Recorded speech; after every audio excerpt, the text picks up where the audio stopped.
Coucou tout le monde, c'est Léonie pour une nouvelle vidéo. Oui, je sais, ça fait très longtemps que j'ai pu poster, mais je suis quand même là. Donc aujourd'hui, on va classer les cycles de la guerre des clans. Je tiens juste à préciser qu'il se soit possible qu'il y ait du spoil dans cette vidéo. Si vous continuez, ça vous risque péril. Donc voici une liste de tous les cycles qui sont sortis en français. Alors, bien sûr, le cycle 6 n'est pas fini. Normalement, il y a encore un livre qui doit sortir. Mais je le mets quand même parce qu'il y a déjà assez de livres pour se faire une idée du cycle. Alors, le cycle 1, bon, pour l'instant, vu que c'est le seul, on va le mettre en première place. Ensuite, le cycle 2, je l'aime un peu moins que le cycle 1, donc on va le mettre en deuxième place. Le cycle 3, un peu moins aussi que les deux autres, donc en troisième place. Ensuite, le cycle 4. Alors, le cycle 4, je pense on va mettre en deuxième place. Ensuite, le cycle 5, aucune hésitation, en première place. Et le cycle 6, en cinquième place. Donc là, je les ai classés vite fait et maintenant, je vais vraiment vous dire pourquoi je les ai mis dans cet ordre. Alors, le cycle 3 en sixième place. Alors, c'est juste, en fait, je vois, il n'est pas non plus super intéressant. Ensuite, j'ai mis le cycle 6 en cinquième place. Alors ça, c'est assez compliqué à expliquer. Alors, au début, j'aimais pas du tout le cycle parce qu'il y a des gens, des chats, que j'aimais beaucoup qui sont morts.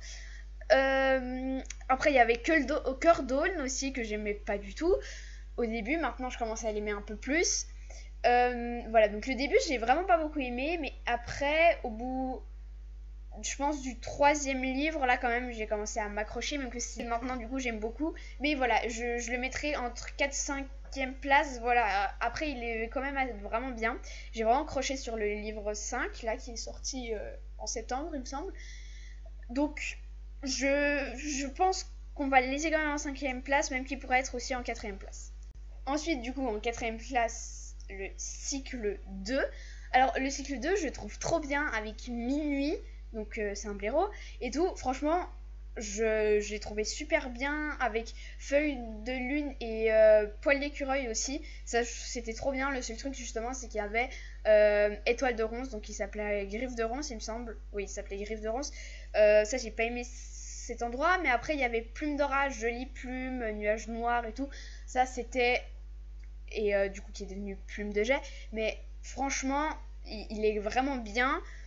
C'est juste, il y a quelques trucs qui fait qu'il soit en 4e place.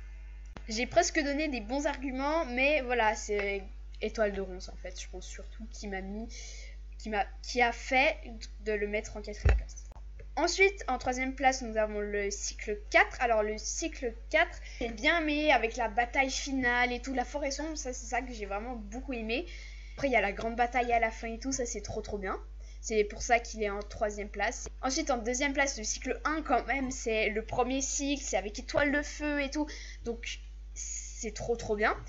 Et ouais, voilà, c'est justement avec Étoile de Feu, quand même, l'ancienne forêt et tout. Et ensuite, en première place, pourquoi j'ai mis le cycle 5 ? Pour moi, c'est clairement le meilleur. Déjà, comment les clans ont été créés, donc ça, c'est juste trop bien. Après, quand ils viennent de... Bon, je vais peut-être un peu spoiler, hein, faudrait que je le dise au début de la vidéo.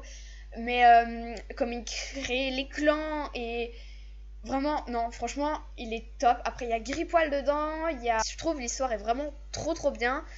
Et ça vaut le coup de lire ce cycle. J'espère que la vidéo vous a plu. Et moi, je vous dis à la prochaine pour une prochaine vidéo. Allez, chalut!